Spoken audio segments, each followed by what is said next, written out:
Yes, my people, you will bear with me. The network is very, very bad. In this part of this world where we are, the network is very, very bad. The network is very, very bad in this African country where we are. Right here in Brazzaville. Right here in Brazzaville.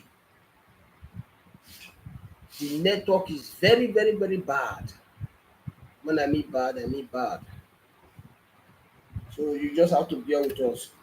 Let's continue. Let's continue from where we stop. nuclear war. You understand what I'm talking about? This is a sensitive issue. We cannot be looking at it from a one man's point of view. Igbos have been marginalized in politics. Igbos have been marginalized in the economy. Igbos have been marginalized. Oh, so this man is aware that the Igbos have been marginalized in politics. The Igbo have been marginalized in the economy. The Igbo have been marginalized in all sectors. So this man is aware. This man is aware. This very man is aware. Yet, instead, the only opportunity he has to defend his brother, to speak for his people, here he is pulling his brother down. Here he is, saying no manner of affirmation. The only opportunity this man has to tell the world that the injustice his people is going through, the inhumane treatment his brother is going through in the hands of the DSS. Instead, he kept mute and refused to say anything. Instead, he decided to keep it, to work against his brother. The only opportunity he has, to come up to speak so that the world will hear him. No, he wants to protect his interest. No, if I speak now in his favor and perhaps is granted, the world listen to my plea and is granted his release, oh, he will affect my interest. It is always your interest, your interest, your interest, your interest. What kind of a demonic interest is that? You are not considerate about your people that are dying. Your own people is, it doesn't bother you. What you are after is your own interest. Is that not a wicked interest that will make you to unlock your heart? Even if your people are dying, let them die. What kind of interest is that? So this man is aware of all these things, and yet he chooses in almost every issue. He chooses to play the devil's advocate. Let's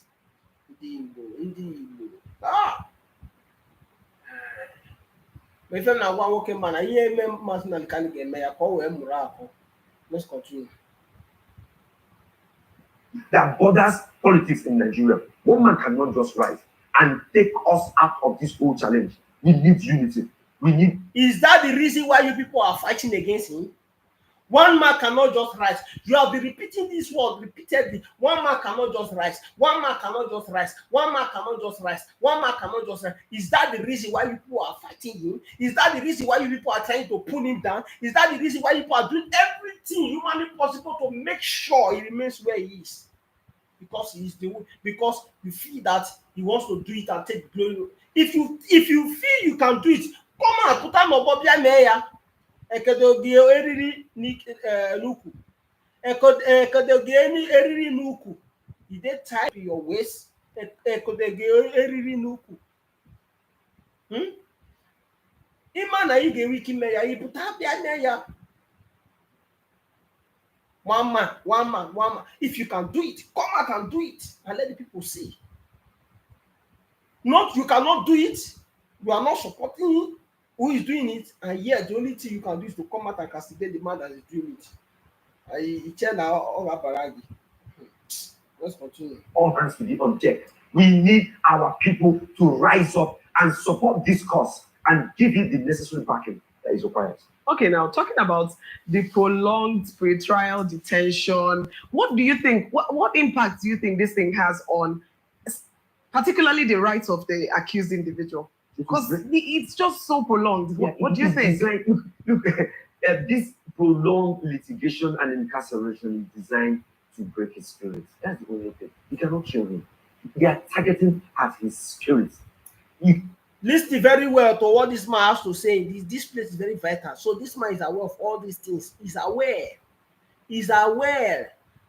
But they are afraid to talk. They are afraid. Listen to what he's saying. They keep a man in incarceration for a long time. You come the next day, say, bring that proposal, let me sign it. I'm tired of paying it. Bring that agreement, let me sign it. So the whole thing is targeted at breaking his spirit, dispersing his followers, dampening the spirit of the movement. That's what the whole thing is targeted at. Okay? Because if you follow litigation strict to sensu, you may not put him behind the bar at the end of the day because you may not even have all the necessary prerequisite evidence to put him behind the bar. So you keep him there, you toss the case around, adjournment after adjournment, all is targeted to break the spirit of the man in incarceration. And that is what they are doing. If you don't know, that what you just said is what they are doing. But have they succeeded? Chineke ama akwe. Olisa binigo ama akwe. Ka obiniche ha bịa na mmezu. Ife afa buru n'obi bịa na mmezu. Obinigo ama akwe. Let's continue. Disperse his followers and dampen down on the cause that he is pursuing. That's just why he's been there. That's the essence of keeping him there. That is like caging. But you know, an idea in time has come. An idea in time has come. You cannot stop it. Okay. The more you keep him there, that's why I talk about his comportment. If his comportment will be well chaperoned, okay, you find out that even though he's there, he will be, more people will be loving him and more people will be following him. And anytime he has the opportunity to make a statement, that statement will go further to maintain. So his statement will become a law. People will hold it so dear to themselves, you understand? They will look up to him as a custodian of people's morality. But when you are recalcitrant, when you are insultive, when you have no respect for any existing authority, only you knows everything and only you can bring Biafra. You will be faced with. You see where the problem is. You see where the problem is. Forget about those nonsense they have been talking about. This is where the problem is. They are angry because he's the only one that is speaking. And to them, oh, he wants to feel he can do it alone. Oh, he wants to take the glory. Oh, he wants to become the hero. Oga, if you know you can do it, come and do it. They not put bomb for your head. They not put bomb bullet inside your ear. If you know, say you go fit one, come do one. Oh, you want to do it alone. You have been repeating. If you know you can do it, Oga, come and do it and stop making noise. Come and do it. Come and do it and stop making noise. They not put bomb for your head. It is because he cares for his people. That's why he rose up to speak.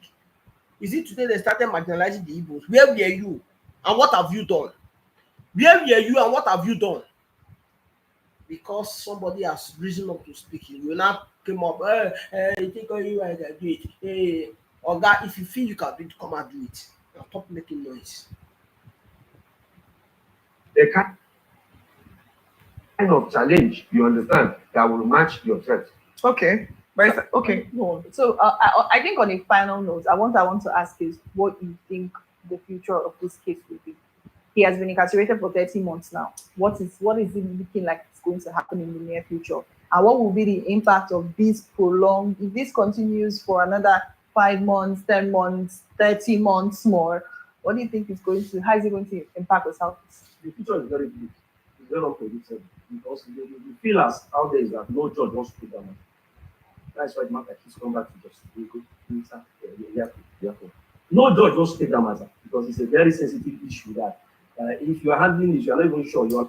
How can any judge come and handle the issue when they know that their life is at stake? How can any judge come and handle the issue when they know that if they may likely assassinate them? If it is you, will you come?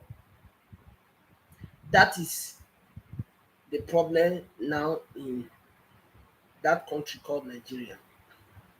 That is where they find themselves now.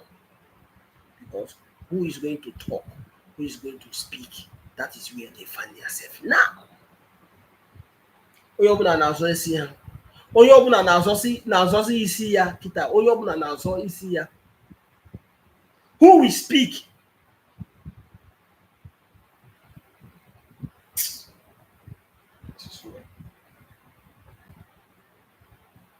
Life may not be spared if you handle it. This attempts to be both to attempts to handle that matter. So it's very big. Then what I tell him to do, like my co-discussor says, that he should be a little bit more calm, cool-headed, and then marshal his points. I also want to opt for a peaceful resolution of this house of course. Because once the matter keeps on going to court, we don't know how long it's going to take. Because any matter, any court that handles the matter, will likely raise a target against that judge, and then at the end of the case, no judge will want to handle the matter.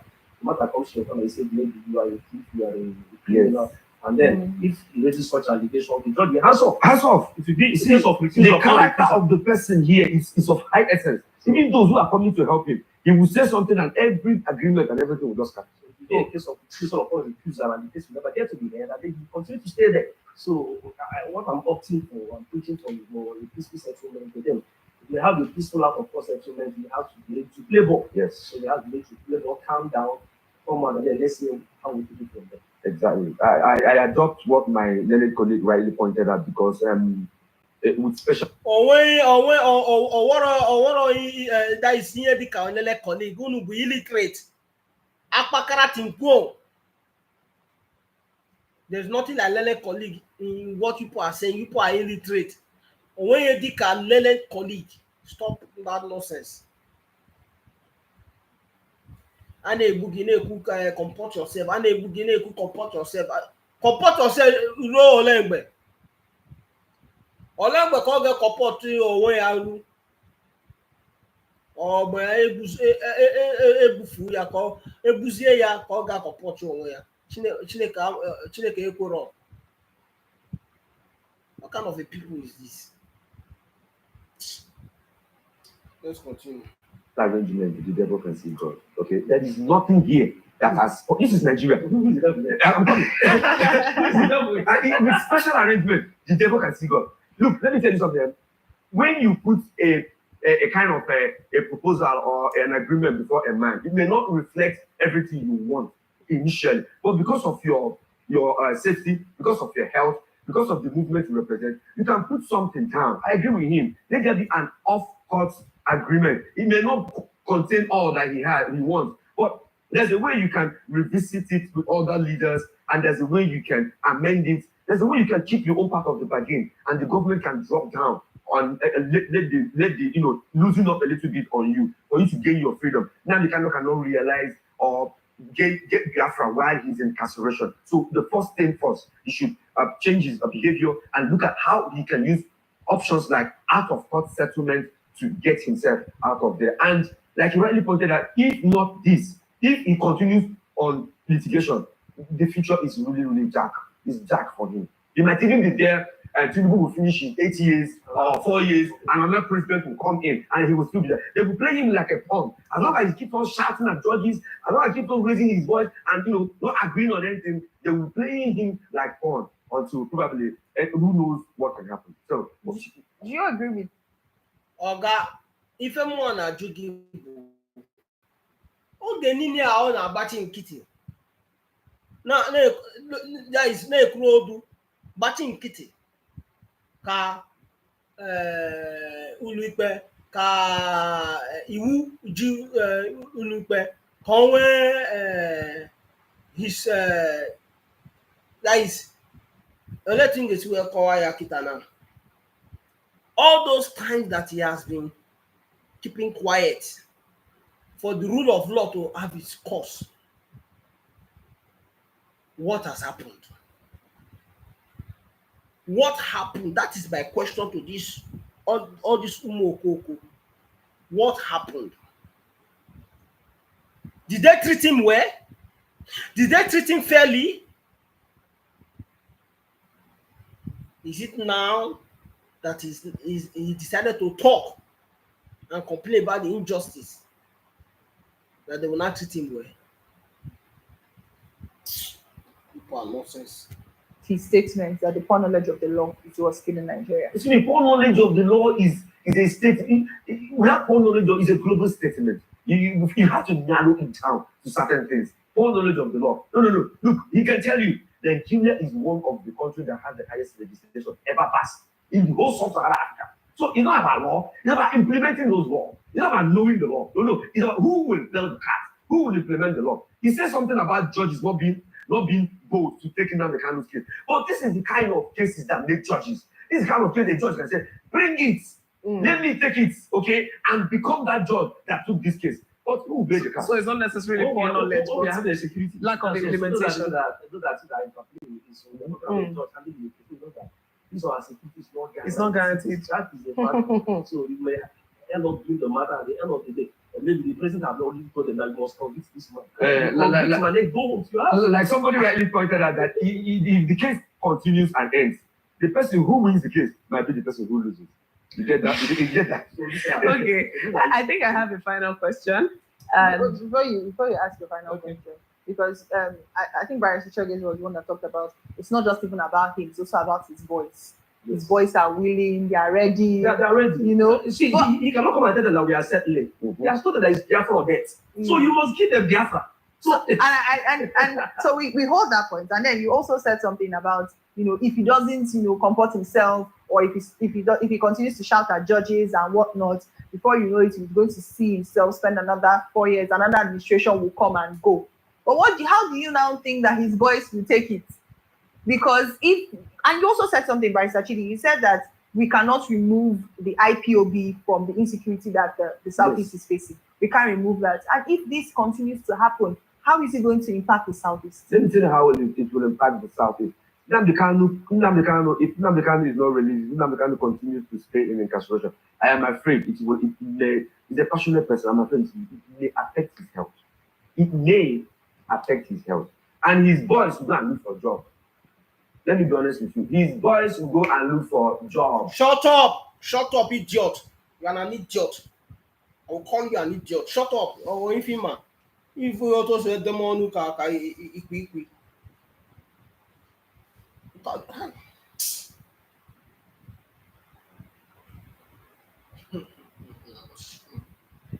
Do you know why I'm laughing?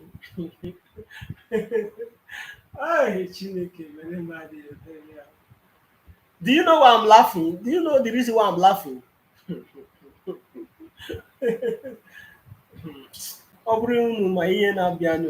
This idiot aga ebe na-afọtụrụ ọnụ ya ọ na-afọtụrụ.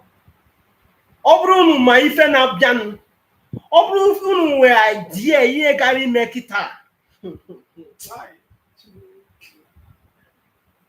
This man will not be here saying this nonsense that he's saying. Oh my God, I'm here telling me kita. But unu ga-anụ ụda ya. Ọfụtụ imi, ọfụtụ anya. Ọfụtụ imi, ọfụtụ anya. Let's continue. They will go and look for a job. If you are a father, okay, and you are providing for your children and you're doing one thing, you can't be waiting for him to come back forever and ever. His boss will go and look for a job. The strength and the tempo of the movement will down. That's the only thing. But it will not kill the spirit. The spirit will not die. Anytime anybody comes and raises it up again, you understand? But what are we talking about? We're talking about inclusion. Look, I went and brought down the Kanu's demands and inclusion. Let us select our own leaders, include us in what is happening. So if you do that, I think the Southeast and Nigeria will be a better place. Better place. Okay. see, what we have to do, just like my co-discussor said, is that ọ bụrụ this idiot ma plan Ebuniche ndị Fulani ebe ọ nọ ọ gaghị nọ ebe a na-akọ eri ya ọ na-akọ eri. If this man knows the plan the Fulani has for him, Asari Dokubo is crying. If this man knows the plan the Fulani has for him, he will not be here talking this nonsense. Nigeria will be a better place with the I just pity you. I pity you. I was begging you. I pity you. Let's continue. our political leaders, I think the problem started from political leadership and the Southeast. Most of the things Nnamdi Kanu is demanding for, I think we can even do for ourselves. are even the things that we can negotiate politically and get for ourselves. So if our political leadership will come out and negotiate these things. Now, conscientize, because whatever the boys are doing on ground was what they were told. So it took several months of radio broadcasts. You know, I don't use the word brainwash. I want to use the word indoctrination. Indoctrination. So he did it over a couple of years using the radio. You have to also take a number of years to talk to Southeastern and Igbo youths in general. Tell them about whatever we believe in, whatever we stand together. We don't need to destroy our land because we are scouting for our Biafra. So if we can do this indoctrination over the years, and then the government will need to sit up and then negotiate the federal government to include Ndi Igbo in the scheme of things in Nigeria. Then all these things will end. Like you said, insecurity will end. Even if the count decides tomorrow that he will not continue the struggle, another person will raise it. Yes. Biafra is like a move button to all of us in the southeast, and Alibo. So once you press Biafra, there's an awakening in the spirit of the southeast who believe that he has been removed from the scheme of things. So the issue is that until we handle this issue of marginalization, the spirit of Biafra will never. It will continue to resurrect. It will continue to resurrect. And the kind is at least this talk about the 4 person. Owazika has been there. Other people have been there. Yeah. Even if you put down the candle down, another person will arise. It doesn't make sense. So the issues have not been tackled. So until we tackle the real issues from that root, then we know that we are part of the Nigerian system. Then why are we clamoring to go? For me, the bigger the better. Thank you, my brother. The bigger the better. Nigeria is a huge market. Nigeria is a huge industry destination. Nigeria is a huge project. Do you see their mentality? The bigger the better. Did you see their mentality? It's always I, self, I. Profit making. It's always profit. This profit mentality. Oh, it's a big market. Oh, he has the population. Oh, it's a big market. Oh, it's a economic profitable.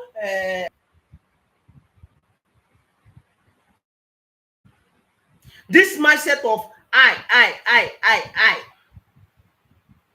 Look at them. That is the reason why they are fighting against their own brother, trying to pull him down, fighting against their own people, doing as if they are not seeing what they are doing to their people. Continue.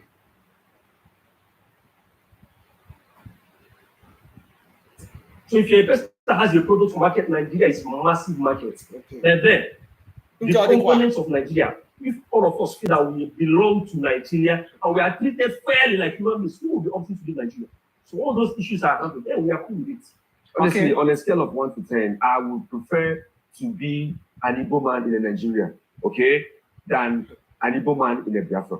If we are included in the scheme of things, if Igbos are brought in, because we have the brains, they know what they're afraid of. If we are included in the scheme of things, I would prefer to be an Igbo man in Nigeria than to be an Igbo man in the Biafra. That's my thing. Okay, I'm curious about what you prefer, but let me ask my question. Maybe at the end of by the time this segment is ending, you may tell us the one that you prefer. But now you said something about this fight for Biafra not being a one-man fight. You also mentioned that at some point when you were talking, you mentioned that not all the Eastern governors are, on the same cause. Yes. And even if they are, they're not coming out. And then you've also been mentioning his boys. I don't know why that thing sounds a little strange to me, because it makes it look like they're just a small group of people fighting for